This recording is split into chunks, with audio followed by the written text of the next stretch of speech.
હવે આવે છે ચેપ્ટર 9 ખુડ્ડક ચતુષ્પાદ અધ્યાય. તેમાં 5 ચતુષ્ટય આઈએમપી ક્વેશ્ચન છે. આવે જ છે ક્વેશ્ચન દર ફેર.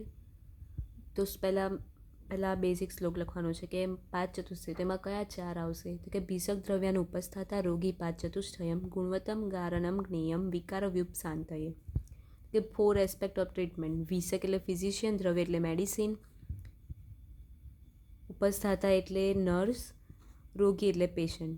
ધે 5 ચતુષ્ટય are responsible for the cure of disease. આ 4 ડિસીઝને ક્યોર કરવા માટે રિસ્પોન્સિબલ છે. હવે ચારેયના અલગ અલગ ક્વોલિટીઝ લખવાની. તેમાં પહેલાં આવે છે ક્વોલિટીઝ ઓફ વૈદ્ય. તો કે શ્રુતે પર્ય વદાતત્વમ બહુશો દૃષ્ટકર્મતા દાક્ષ્યમ શૌચમ મિતિ જ્ઞેયમ વૈદ્ય ગુણ ચતુષ્ટયમ. શ્રુતે પર્ય વદાતત્વમ એટલે કે એની જોડે મેડિકલ નોલેજ એક્સિલન્ટ હશે. પછી બહુશો દૃષ્ટકર્મતા એટલે કે જે પ્રેક્ટિસ હશે, એની પ્રેક્ટિસ વધારે કરેલી હશે એને. દાક્ષ્ય એટલે દક્ષતા, સ્કિલવાળું હશે.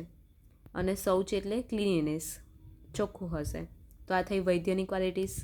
પછી આવે છે ક્વોલિટીઝ ઓફ ઔષધ. બહુતા તત્ર યોગ્યત્વમ અનેકવિધ કલ્પના સંપચેતી ચતુષ્કોયમ દ્રવ્યાનામ ગુણ ઉચ્યતે. બહુતા એટલે અવેલેબિલિટી ઇન એબુડન્સ એટલે વધારે પ્રમાણમાં એ અવેલેબલ હોવી જોઈએ.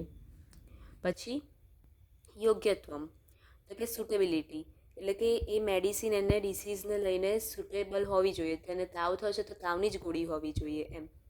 પછી અનેકવિધ કલ્પના એટલે કે ડિસીઝ જે મેડિસિન છે ડિફરન્ટ ફોર્મમાં યુઝ થતી હોય, એટલે કે ટેબ્લેટ રીતે હોય, સિરપ રીતે હોય એમ. સંપત એટલે medicine should be prepared that is have desired therapeutic qualities. એમાં જે આપણે ક્વોલિટીઝ જોઈએ છે એવી ક્વોલિટીઝ એ મેડિસિનમાં હોવી જોઈએ, એ સંપત હોવું જોઈએ. તો આ મેડિસિનની ક્વોલિટીઝ થઈ. પછી આવે છે કે ક્વોલિટીઝ ઓફ પરિચારક. નર્સ કેવી હોવી જોઈએ? તો કે ઉપચારજ્ઞતા દાક્ષમ અનુરાગસ્ય ભર્તરી શૌચમ ચેતી ચતુષ્કોયમ ગુણમ પરિચરે જને. ઉપચારજ્ઞતા એટલે કે એને નર્સિંગનું નોલેજ હોવું જોઈએ. દાક્ષ્યતા એટલે સેમ સ્કિલ હોવી જોઈએ. અનુરાગ એટલે અહીંયા સ્કિલ એવું યાદ રાખવાનું મિનિંગ એક. અનુરાગ એટલે કે શું કીધું? અનુરાગ એટલે અફેક્શન ઓર અટેચમેન્ટ હોવું જોઈએ એને. શૌચમ એટલે ક્લિનિનેસ. તો નર્સ કેવી રીતે હોવા જોઈએ એની ક્વોલિટીઝ થઈ. પછી શું આવે છે કે ક્વોલિટીઝ ઓફ રોગી.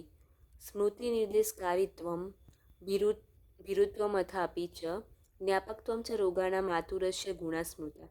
સ્મૃતિ એને ગુડ મેમરી હોવી જોઈએ. એને ક્યારે લેવી છે કે નહીં એવું એને યાદ રહેવું જોઈએ. આપણે એને દવા આપવાનું કહીએ તો આપણે એને જે ઇન્સ્ટ્રક્શન આપીએ એને યાદ હોવા જોઈએ. નિર્દેશકારીત્વમ એટલે કે ઓબેડિયન્સ. એ ફોલો કરતો હોય આપણા ઇન્સ્ટ્રક્શન. આપણે કહીએ કે સવારે ગોળી આ, સાંજે આ, તો એ રીતે ફોલો કરતો હોય એવું હોવું જોઈએ પેશન્ટ.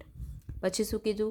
અભીરુત્વ એટલે કે ફિયરલેસનેસ, કરેજ, હિંમતવાળો હોવો જોઈએ, ડરવાળો ના હોવો જોઈએ. જ્ઞાપકત્વમ ચ રોગાણામ એટલે કે good memory about list of health complaints એટલે કે એને જે ડિસીઝ થયો છે અથવા તો એને જે કમ્પ્લેન છે એના બોડીને લઈને કે એને આવું થાય છે એનું એને જ્ઞાન હોવું જોઈએ. તો એ થયું જ્ઞાપકત્વમ ચ રોગાણામ.